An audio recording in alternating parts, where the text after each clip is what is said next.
Between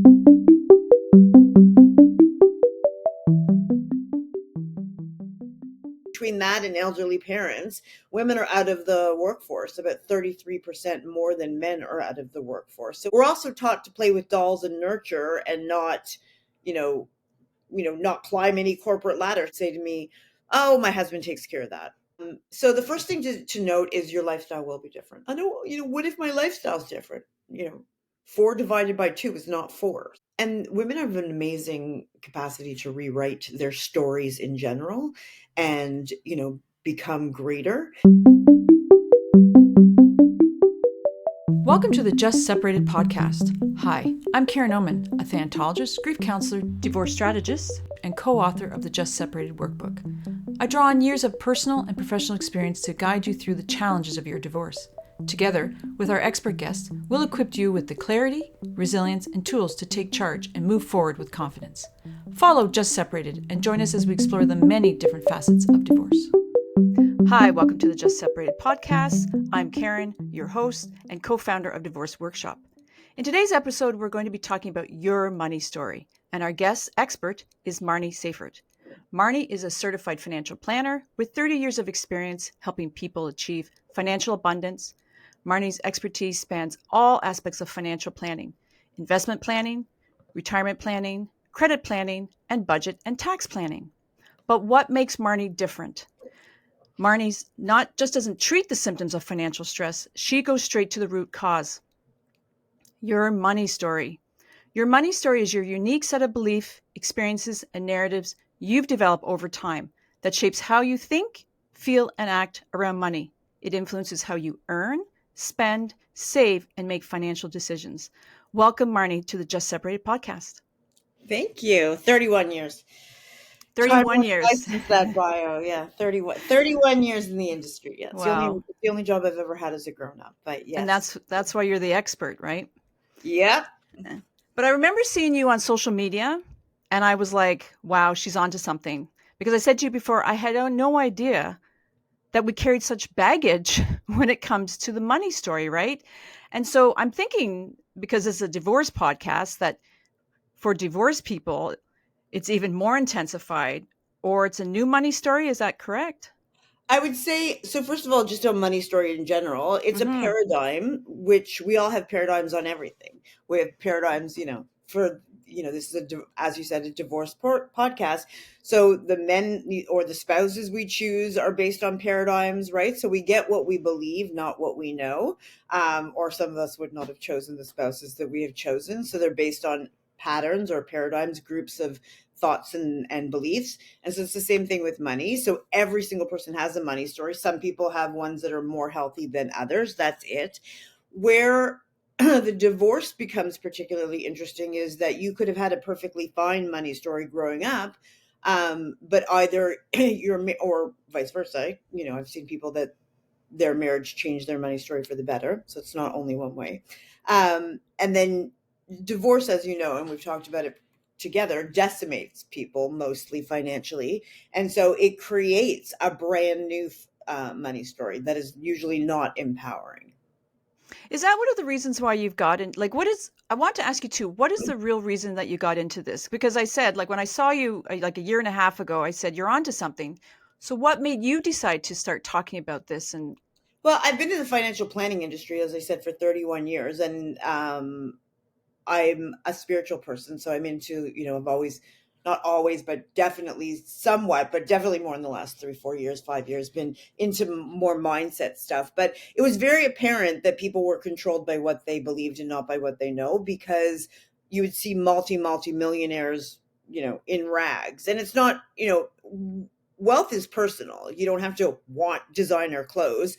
But we're talking about what was obviously scarcity, feeling like they couldn't afford it. So, here people are walking around with, lots of money that, you would think, oh my gosh, if I only had that, I would feel so free and secure. And it's not true. They don't. So, because their internalized money story or beliefs is scarcity, they don't feel secure. It doesn't make sense to you, from an outside perspective, but if you understand how you're controlled by these things. And so I saw that people were not enjoying their wealth too. I come from, my own personal situation where money was hard to come by in my family growing up, and watched my mother struggle. So I was taught that money is hard. I was taught that money was difficult. And then you go out into the world that way. But I found that people suffer around money, very much so. And in divorce, terrible. There's tons of anxiety, angst, lack of financial literacy for women. Lot of, unfortunately, it's often the men. I'm trying to be, pretend it's not, but a lot of financial abuse, on the men's side. Because as women, we carry the children and most often care for the children, we are out of the workforce a lot more, and the emphasis is not placed on us to be sort of, breadwinners. And so we kind of get not in the power position most often when there's a divorce around money.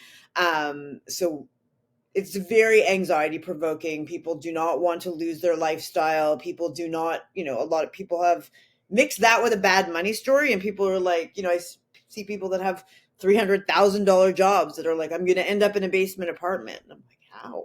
Like, you're not. I mean, you're not going to have the same lifestyle, Can you explain to me why women have always struggled with this? Like, I think when we talked before, you mentioned about credit cards, not till 1974, and bank accounts. Can you give us a little reason on why there's this history of women not Why being do we very get paid literate? less? Yeah. Yeah, it's the same thing. Well, but women, like I said, we're definitely like, a lot to be proud of, but we're behind the eight ball, for sure, when it comes to any type of financial equality.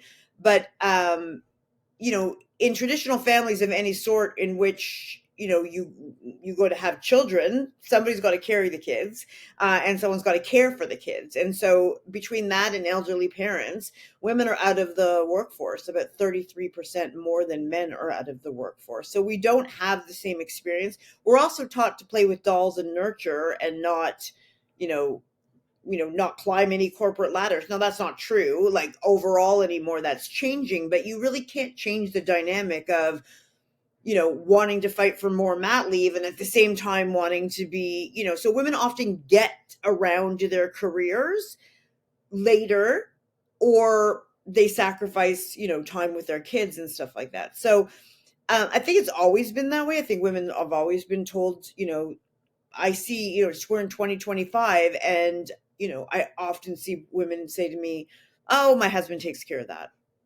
Well, husbands leave, they die, things happen. Or my dad takes care of that. They'll even hand it off to the next capable, they don't feel themselves capable, adult to help them make financial decisions. And so I think that's bullshit. So I'm thinking, like, no, you need to understand, as 99% of the time we outlive men. And so there is a huge transfer of wealth into women's hands when they're older. So what happens if you don't know anything? Mismanagement of money, not doing anything with your money, not taking any calculated, smart financial risks, susceptible to fraud. There's all kinds of crazy stuff that can happen if you don't know. You're handing over your finances to someone else. So I'm pretty adamant about people having general financial knowledge. I have a group coaching program, and I make, that's one day is mindset, but one day is a week is financial literacy. So do you think there's a lot, in general, a lot of avoidance when it comes to dealing with finances? Is that a That's big, one type of money story. yeah. A lot of people are avoidant, but some people are avoidant, and people are avoidant in general because they feel stupid, I think, from lack of financial literacy. I see that in men as well. But they're also scared. I mean, people have a lot of, like, kind of crossed messages, when, just as a funny example, my daughter had gotten a couple, speeding tickets. So she's terrified of the mail now. So she's like, oh my God, mommy, is that my name on the mail? So, people, we put together, we see mail, we think of, like, oh my God, bills, people, go crazy if they see, something from the CRA or the tax, so we're taught to sort of fear these things as kind of like big and unknown, and that's because nobody breaks it down from childhood. When my kids were little, we would be at Toys R Us, and they'd be like, "Mommy, can I have that?" And I'd be like, "Do you have enough money for it?" We would take out the iPhone and figure out what the tax would be. Like, people are not doing that, right? Teaching their kids that this is just how you deal with finances. So we're not given any financial literacy. So I don't think it's new. I don't think avoidance is just new. I think when people are afraid of what they see, they avoid it.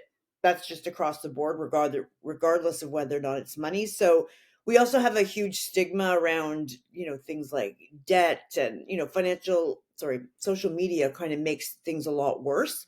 Oh, everybody's doing better than me. Every single person tells me that everybody else is doing better than them. When we're all humans, we're all on the struggle bus, to some degree. Maybe money is not scarce, for you, but maybe it's something else, right? We're just human beings, and so people often feel, if they don't look at the situation, it's not there. Yeah, I'm thinking about that with all the divorcing and the widows I've dealt with, right? That they tend to, I think I mentioned one before when we talked, I mentioned about a lady that was worth millions, and she told me in a session that she's going to be a bag lady, Yeah, and and then it's interesting because, you think to yourself, that's ridiculous, but honestly, that is what they feel. Mhm. Like, and it creates a lot of problems in relationships, where people are like, "Oh, my husband, my wife, they're cheap. They're not listening to me. They don't care about what I care about." But they may feel, they may have that scarcity mentality, and they may actually genuinely feel that doing that reno for $50,000 is, so anxiety provoking for them. So when you work with people, what are the like, especially like women in divorce, or widows, what are some of the things that you do to help them deal with this long term or not long term, depending on who you are, money story? So I do financial coaching as well, like personal financial coaching. I used to do it like if people would hire me, but I don't anymore. Now I say, like, it's got to be on the backside of doing my group coaching program, because other than that, I'm just like going to a financial advisor or plan. I'm just treating the symptoms. So if I don't, saying to you, put your money there, what do you think about that, or how much do you want to put in an RSP, that's not helping you long term. So what I do is, and I just recently, in the last 6 months, don't take anyone on that hasn't been through the group coaching program, because you have to even change your mindset around facing money. So for instance, I have the group coaching where one day I teach money mindset, one day I teach financial literacy. The money mindset is, the amount of people that show up are double. Nobody shows up for I have to like pull teeth to get people to do the financial literacy because they're scared. It's not interesting. I don't know. It's boring. You know what I mean? Like, I don't know. I don't understand what you're saying. And so it's really important that you tackle the mindset piece first so that you're not avoidant, and then people start to show up and ask questions. Like last night we discussed estate planning. Nobody on the call had a will. What? Like, so yeah, I mean, when I deal with people, first you got to change your mindset. That's 100%. That'll deal with 70% of your problems. Like, the truth is, 70%. once you're able to bring money into your life, deal with scarcity, face abundance, you can hire someone to do the money stuff. That's not something that you know what I mean? You just have to have general knowledge of how this all works so you can have a conversation. The part that's the bitch is the block to even like face it, bring it in. My program is 3 parts. One is awareness. Like, how did you get this way? Why do you think this way? That kind of thing. And then, we move into what I call choice. So jumping out of the matrix, what do you want to believe? Right? Like, somebody said to me, "Oh, every time I get money, it leaves." Is that a belief that serves you? How's that working out for you? Well, it's not. then don't believe it anymore, right? So I made the choice years back that I don't believe anymore that I have to trade my time for money. That's bullshit. I don't. I have to give value for money. I don't have to trade any time for money. So you choose what you believe. There's also a huge component about judgments, value and worth. That's one of the lessons that people go, that's why I don't charge enough. That's why I'm not asking for the raise. Why, people often say to me, "Oh, I've been in this stupid job for 25 years for the same amount of money." Are you held prisoner? Like, in your mind you are, but leave. Well, I'm going to wait to see. What are you waiting for? So people don't realize unless it's really pointed out, and I took a long time to make it, to figure out the cadence of the program, but it's very intentional. um you know I buck people up against their beliefs a lot. I made the decision to do it quickly in 3 months rather than like 6 months or 8 months, because then people will hit their paradigms or their beliefs more and more, and out you go. They just avoid it and I, don't I come. hear imposter syndrome all the time. Like even at the clinic I worked at, we had a talk and everyone was like, oh, well, we all have imposter syndrome. Like we all don't want to ask what we're worth, or we don't feel we're of value. So I guess it's hard for us to believe that we could go in and ask the boss or and say, you know what, I deserve a raise, or that's a Charge more belief for your then. Yeah, because yeah, so I use different various forms of I reprogram you. Like by month 3, you're not even the same person if you participate. I can't go into your mind, osmosis. So you have to put in the work. So for instance, one of the things I do is I drop daily affirmations, and not like I am beautiful. You can't, that's not the way affirmations work. You have to repeat the same ones every single day. And then you have to think about, finding evidence in your world that that is true. So, I am a wealth creator. Ugh. Do you have a monthly savings plan? No, set one up. I am a wealth creator. I mean, I guess it's $100, but I guess I am creating wealth. I'm a wealth creator. I guess I could create more wealth, and so, okay, that one's fine. I created the affirmation that God wants me to be rich so that I can, have see and do and have all the things in the world that I want to and help as many people as I want to. That was a great one to have around thinking that, wealthy people are greedy, or, it's not noble. We're taught that having money isn't noble. So we're kind of screwed to begin with, right? Like our original money story is money doesn't grow on trees, kind of like that it's a sin. And so we're kind of like behind the 8 ball to begin with. Nobody ever says, go grab as much money as you can, sweetheart. Um, so we all have, I mean, I guess it's a good business for me because there's nobody that doesn't have limiting beliefs around money. Or the one where work really hard, 70 hours a week and work, work, work, work. Yeah, that's part of my last month is where I talk about future self. So that's something that I deal with, and we don't, is actually hard work negates progress. It's just busyness. We're not built for that. And that's why you get ideas in the shower. That's why before you go to bed, you can't fall asleep because you're finally at rest. And when you're finally at rest, your mind can think. Ideas will come to you. Things will come back up, right? And so being busy, and again, like for me, having my own business, I don't want this business if it's 70 hours a week. Who the hell wants to work 70 hours a week? I don't want to work 70. Like, people go into it for freedom, obviously to be of service to people and to do other things, but financial freedom. And that's the thing too. Like, your aspirations don't have to save the world. You can give to charity. You know what I mean? You don't have to, like, what you do for a living. People say, well, I want a fancy house, but I can't decide, what is the good reason? Because you want it. You're allowed to want.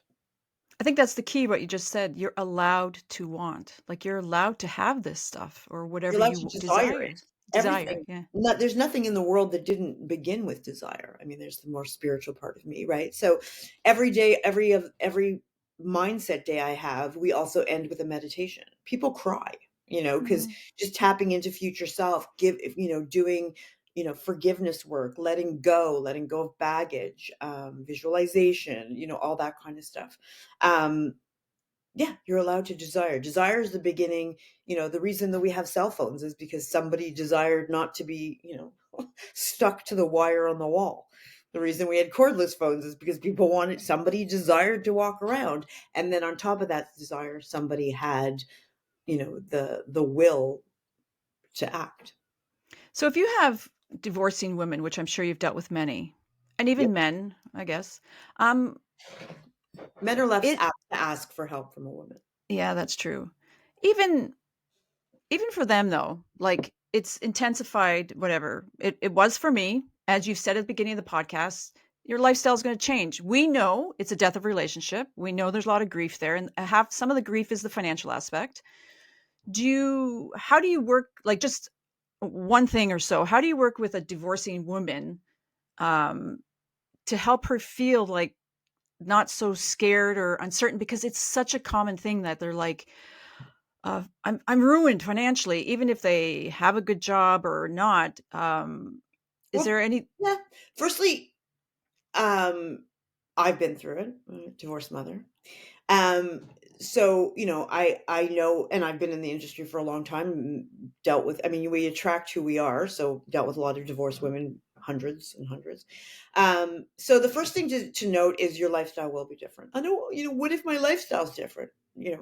4 divided by 2 is not 4. So it will be. So acceptance. It is what it is.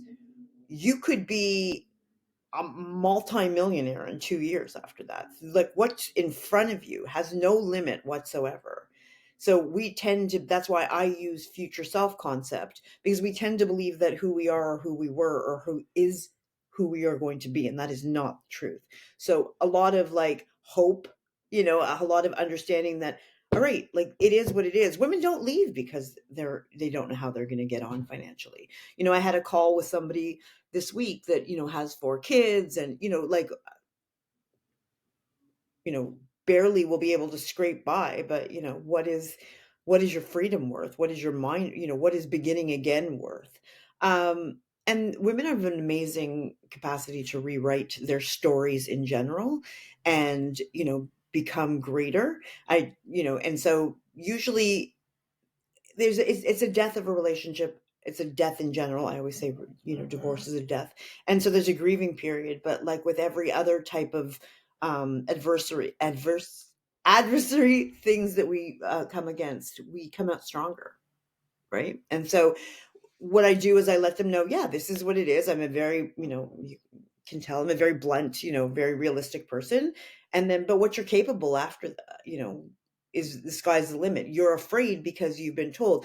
And absolutely, there's things like, well, I still got a 5-year-old, I still got a 4-year, so there's many things that you can do, digitally, online, work from home. I deal with people in Mexico, the United States, like all over the world. So, you know, are these excuses or are they reasons, right? So yeah, if you're on and then getting what you deserve. I mean, being a wife at home, if that's what you were doing and that you don't have a lot of financial, you don't have a lot of, you're not the money maker right now, that is important work. And if you have a spouse that they owe you the money, you're not poor and they're rich. You were wealthy together. You and your children are entitled to the same lifestyle. Now, if it's spousal support, obviously it's, decreasing over time, depending on, some people have mental health issues. They can't go back out to work. But, you know, that's also too men. Oh God, I shouldn't complain. I shouldn't do that. Often men will say, oh, I'm paying for your lifestyle when you're paying child support. No, you're not. You're paying for your freaking kids. And you're not even like scratching the surface of how much they cost, by the way. But and I'm not saying all men and I'm not a man hater, love men. I'm in any but women get that a lot.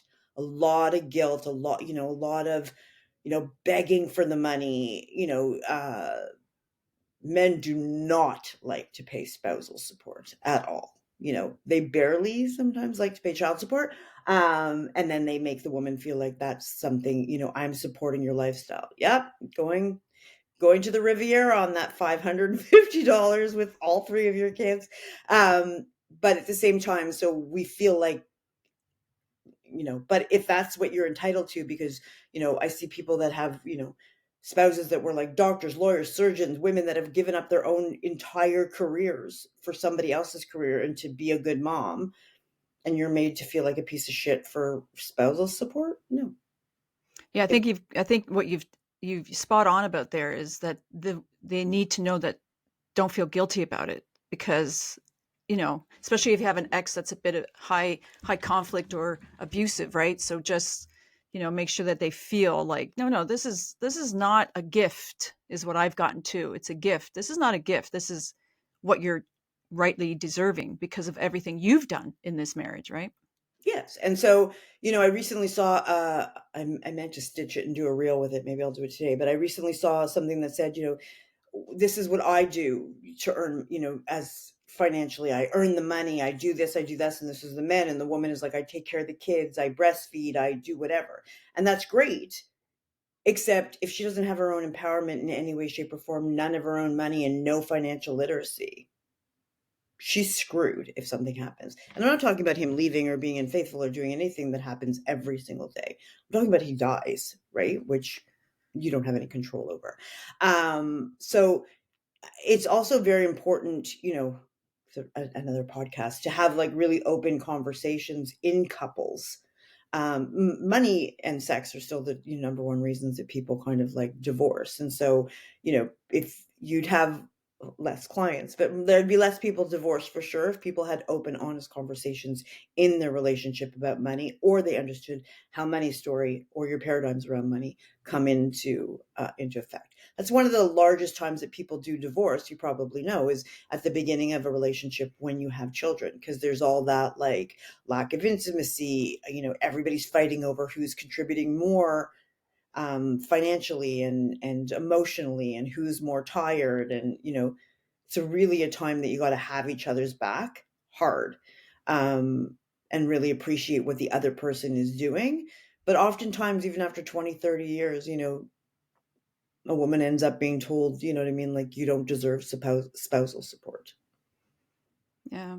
I would love to have you back on to talk about that too later in the year. So before we go, you have such great coaching programs too. Do you want to tell everybody how to get in touch with you and what you offer before I ask our last question? Sure. So I have one coaching program. So it's the beginning and the end. It's all you'll ever need. So it's called Rewrite Your Money Story. If you want to just link my, just get it in touch with me on Instagram. I'm right now building websites and all that other stuff. So I'm not giving out any of that kind of stuff right now. So it's basically 3 months. We do awareness, choice, and then transformation, which is, taking on a future self concept. So not deciding, my mother told me this, and like, I don't, we forgive our past and we look to the future. That's how I do it. Creating a quantum leap. We don't rehash it over and over again, even especially to this crowd in divorce. There's so much letting go. You'll have a PhD in letting go, or you will be bitter for the rest of your natural life. I've spoken to people that I'm like, oh, that sounds tragic. Your divorce sounds awful. When was it? 25 years ago. What? Oh my God. Sounds like it was 2 days ago. Let it go, girl. So, we look to future self. And so that is mixed with financial literacy. So I mix the mindset of money with the mechanics of money. And yeah, I do a cohort every probably 2 months. One is coming up at the end of March. I think it's brilliant. That's why I wanted to have you on. That's why like I said to you at the beginning, wow, you're onto something, because when I first talked to you about a year and a half ago, I went, as I said, like, wow, my money story is brutal. Like my own, you know what I mean? And then you start looking at the world differently too, right? You go, this can really open up a lot of people's eyes, right? And I think this coaching for anybody, really. I mean, this is a divorce podcast, but I think anybody could use. Oh yeah, people in relationships, people that are young and single, people that are old. Like I've had people in their 70s. There's never a time, to want more. I'm 56 years old, so I'm starting something new. So there's no, you still got breath in you. Like, it's so funny because even sometimes like in the relationship world, because you're in the relationship space, people will be like, oh, finding love later in life. I'm like, wait, am I later in life? So, it's almost like there's no, time limit on anything. But yes, everybody can benefit from it. You will feel more ease. I mean, what is the point of having any money if you never feel that you have any money? People are worried, scared, up at night. It affects your health. And so, yes, everybody could use it. I also wanted to mention, when you follow me on Instagram, I have a free, you do a free event every month. And I'm doing one on Sunday, so it's not going to be soon enough for this podcast, on, financial wounds, which is, so I usually, I'll go back to that topic. So don't worry, I'll come back to it another time. But that's another thing. So you're welcome to, sometimes people are not ready to make an investment in themselves. And so, you're welcome to attend as many live events as you want. It's brilliant. So before we end, I ask everybody who comes on a question about, so for someone who is just separated, whether they left or were left, what advice would you give them to help them navigate those overwhelming early days? Oh boy. Get vodka. No, I'm just joking. It's a big question. Yeah. What would I do? Oh God. It's twofold. What I would tell you is, oh my God, everything is going to be okay. It's actually going to be better than okay. That's if I could like sit you down and tell you. But what I would say in those early days is get professional help. Don't forget to, contact a mediator or a lawyer. If you're working in a corporation, oftentimes they'll give you like an hour of free lawyer. There's like all kinds of stuff like through benefits in different institutions or different corporations. Reach out to somebody financially. There's all kinds of rumors. So get the actual facts. People don't know the law, about common law. They don't know what, somebody can't just rob you blind. A spouse can't go in and take all the money in the bank account and like, what am I going to do? No, you will be legally required to put that money back. So you don't have to, so I'd say don't be scared. Don't be scared. It will be okay. That's what I would say. And get professional help. Yeah, I think that's important, right? Get the right professional help. Yeah, and lose your ego. Like immediately lose your ego. Like don't hire your own hotshot lawyer. Like if you can mediate. You know what I mean? You will be spending exponentially less money. That could be in your pocket, could be in your children's pocket. So lose your ego. If he cheated on you, that has nothing to do with your divorce. The courts don't give a shit. So that's your own problem. Work it out yourself. Don't start using, money and your kids and, just how do I get out? That's it. Like, what's the best path to get me out of here? Revenge doesn't help. Getting your lick back doesn't help. I always say forgiveness is for the forgiver. The person that you think you're, making sorry doesn't give a shit. Not even a little bit. That's really good advice because the ego is, I've seen so many and still now it causes so much problems and it causes issues with your children. It causes issues with your spent bank account because you're just fighting each other. It's a I've seen battle. people spend thousands of dollars in court for $300 swimming lessons. Just pay for the swimming lessons. I've also seen people, I mean, the longest I've ever seen is people paying like $13,000 to $15,000 a year in legal costs, 13 years into a divorce. Yeah. Don't do it. Great advice. And it was great to have you on. I'd love to have you back on and talk about that other topic. And thank you very much, Marni.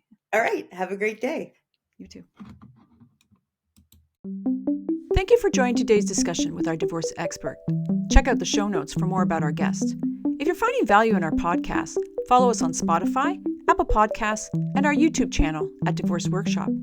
Share your questions, comments, or guest suggestions. We'd love to hear from you. For a comprehensive divorce guide, check out our Just Separated workbook on Amazon worldwide. This workbook covers everything from emotions and co-parenting to finances, legal insights, and recovery, a must-have for anyone navigating separation or divorce.